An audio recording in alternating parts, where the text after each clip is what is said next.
አስገረመው ይባላል። የመጣሁት ከፊሊዶሮ ነው። እኔ በፊት እግዚአብሔርን አላቅም ነበርና አጋጣሚ እግሬ ምን እንደሆነ በማላቅ ሁኔታ እግሬ አበጠ። ከጥፍሬ ነው የጀመረው። እግሬ ሲያብጥ ፖሊስ ሆስፒታል ነው የምታከመውና ፖሊስ ሆስፒታል ሄድኩ። ሐኪሞች አዩ፣ መድኃኒት ይሰጡኛል። ምንም ልፈወስ አልቻልኩም። ስፔሻሊስት ያይሻል ተብዬ ስፔሻሊስትን መጥቶ በተደጋጋሚ አየኝ። በቃ መብቴ አጣ እና እግሬ በጣም እያበጠ ይሄን ሱሪን የለበስኩትን ሱሪ ነው የሆነው፣ አንድ እግሬ ቀኝ እግሬ ማለት ነው። ከዛ በቃ እኔ ግራ ገብቶኝ እግሬ መቆረጥ ደረጃ ደርሷል ብለው ሰውም ይናገርብኛል። እኔም በቃ እግሬ ሊቆረጥ ነው ብዬ ተስፋ ቆርጬ በተቀመጥኩበት አንድ በጌታ የነበረች ጎረቤቴ ናትና ነይ ትግስት ቡና ጠጪ ትለኛለች። እሺ ብዬ እሷ ቤት ስሄድ እግሬ በጣም አብጧል፣ መቆም መቀመጥ አልችልም። ከዛ ምን ነው ትግስት አንዴ ደህና ያረግሻል፣ አንዴ እንደዚህ ያረግሻል፣ ምንድነው ችግሩ ስትለኝ እኔ አላቅም፣ እግዚአብሔር ወቅ ምን እንደሆንኩም አላቅም፣ ሐኪምም አቅቶታል፣ በቃ ተስፋ ቆርጬ ተቀምጫለሁ ስላት አኖይንቲንግ ኦይል አለ ከእዩ ጋር ያመጣሁት የተጸለየበት፣ አንድ ጠብታ አረግልሻለሁ ትፈወሻለሽ፣ ግን ከተፈወሽ ጌታን ትቀበያለሽ ወይ አለችኝ። አዎ እኔ ልዳን እንጂ ጌታን እቀበላለሁ አልኳት። ያቺን ጠብታ አርጋልኝ ገባው። ያ እግሬ አሁን ሁለት እግሬም ብታዩት አይለይም፣ ይሄው ተመሳሳይ ነው። ድኜ ሰላም ሆኛለሁ። ከዛ በኋላ መጥቼ ጌታን ተቀበልኩ። እንደዛው እዚሁ ነው የተቀበልኩት። ተቀብዬ የተጸለየበት ኦይል ደግሞ ይዤ ወደ ቤቴ ገባሁ።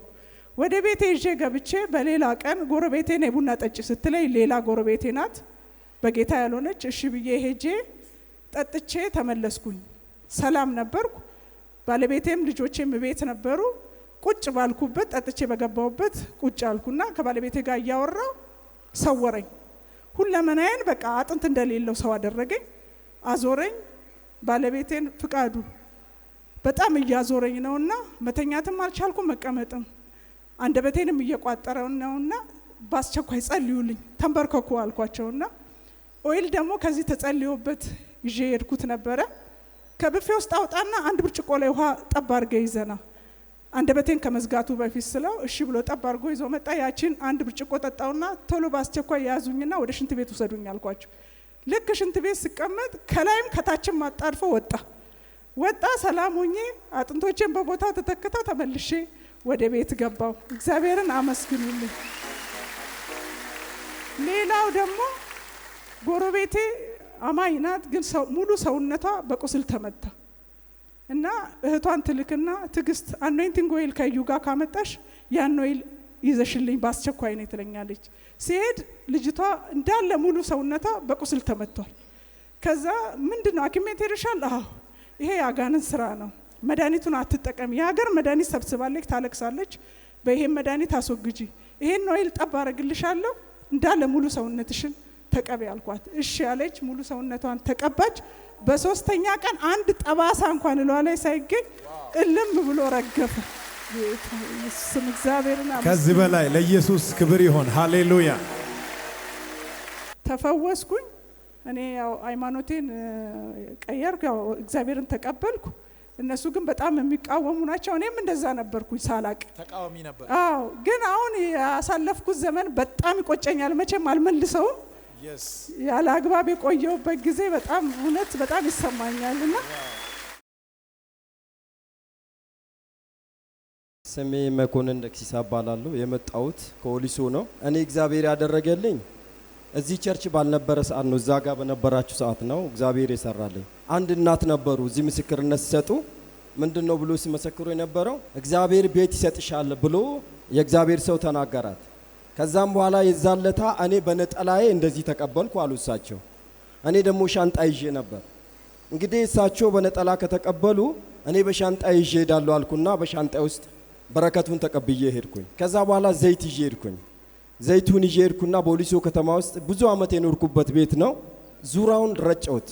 እግዚአብሔር አንድ ነገር እለምናለሁ፣ ቃል የወጣበት ነው ዘይት። ይህንን ቤት ራሴ ገዛዋለሁ፣ አሳልፌ እንደማሰጣቃለሁ። ይኸው በሳት ይቀጠርኩ ብዬ ዙራው ረጨሁት። ተከራይቼ ነበር የምኖረው፣ ብዙ አመት ነው የኖርኩበት። ከዛ ቤቱን ገዛሁት።